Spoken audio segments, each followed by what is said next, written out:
What's up, everybody? Welcome in for another episode of Celtics Pod, powered by the Celtics Chronicle newsletter. Be sure to check that out and subscribe for some excellent Celtics content from my co-host in crime, Mr. Adam Taylor. For those that don't know me, I'm Tim Sheils, and with Adam indisposed today, I'll be running a little solo shot. Without further ado, let's crack on. After weeks of waiting, Celtics fans have finally got some fresh content to sink their teeth into with Media Day. Boston was the first NBA team to have their Media Day on Tuesday, with the Denver Nuggets having their own on Thursday, September 26th. It makes sense that the 2023 and 2024 champions are the first two teams to kick off the calendar year for the NBA, as Denver and Boston are slated for preseason games overseas in Abu Dhabi on October 4th and 6th. In terms of Celtics news, there were a lot of different updates on all of their key players. The first tangible update on Kristaps Porzingis and his recovery timeline for both team officials and the unicorn himself, Jaylen Brown rocking a 5 o'clock shadow after shaving off his beard, and interviews from all up and down Boston's roster. With time to kill before the season, Celtics Pod is going to break down every bit of news from Media Day. Today's session will be on none other than Jayson Tatum. After winning his first NBA championship, Jayson Tatum's summer didn't really ever stop. Seriously. With the 2024 Paris Olympics this year, Jayson Tatum, as well as Derek White and Drew Holiday, joined Team USA shortly after the Celtics clinched their championship against the Dallas Mavericks. Outside of Jaylen Brown's absence from the US national team, Jayson Tatum made headlines after Team USA coach Steve Kerr held the Celtics star out of not one, but 2 games during the USA's gold medal run. Quite simply put, Celtics fans were pissed, myself included. Both former and current NBA players were stunned by the decision made by Steve Kerr, so naturally, Joe Mazzulla was thrilled. And Joe, I talked to Joe a lot. Joe was probably the happiest person in the world that I didn't win Finals MVP and that I didn't play in 2 of the games in the Olympics. So that was odd, but if you know Joe, it makes sense. If there's anything to be said about Joe Mazzulla, it's that he's truly one of a kind. Seriously, I don't think I've ever seen a coach like this guy. He's looking for any bit of motivation, any minutia of slight or bulletin board material, and just running with it. During his interviews, Jayson Tatum also gave an update on the work he's been putting in during the offseason following the Olympics, most specifically his three-point shot. Watched a lot of film, been working with my trainer, Drew, a lot recently in the last few weeks.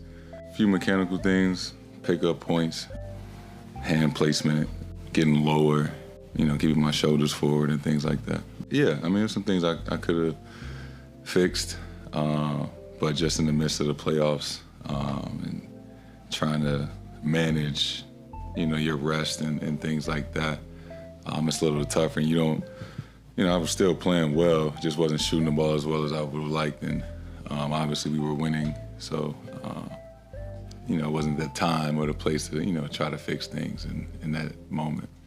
The star forward and his longtime trainer, Drew Hanlon, put their heads together to single out what was being called a mechanical issue with his jumper. Ramona Shelburne first reported the news in a recent article for ESPN, which detailed some of the training Tatum had been putting in.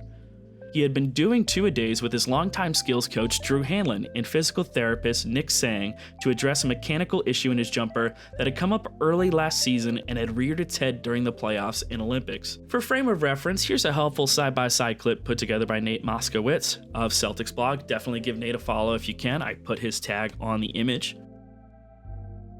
See the difference? Let's run it back one more time. Enhance. All jokes aside, the fact is that Jayson Tatum is working on his mechanics, and while it may seem like a minor adjustment, his shooting looks more fluid. There's a little bit of a hitch in the first clip as he rises into his shot, specifically with his right side, as he gets ready to bring the ball up. In the latest clips, the motion looks a lot more fluid and natural with that hitch completely removed. Now, it's going to be hard to say how this will exactly translate, but from an optics standpoint, it looks a lot better. Considering that his deep ball had become a talking point massively during the playoffs as well as the Olympics, both Adam and I addressed it ourselves in a previous episode of the show, it's encouraging that Hanlon and JT worked on this. The first step is admitting you have a problem. While on the topic of optics, Jayson Tatum is also launching his latest shoe with Jordan, the Tatum 3, that will be set to release on October 10th with select stores. The first colorway at launch, titled Welcome to the Garden, celebrates the Celtics championship and Jayson Tatum's journey so far in the NBA. Speaking honestly, the shoes look pretty sweet, and I'll be definitely scooping up some as soon as money allows. That being said, the shoes are pretty affordable when it comes to pricing, with adult sizes going at retail price for $125 a pair.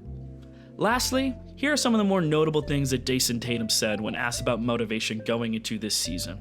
There's obviously this elephant in the room of what happened at the Olympics, with JB not being there, with you not getting to play probably as much as you would have liked to. Is that a chip on your shoulder? How do you handle that? For me, I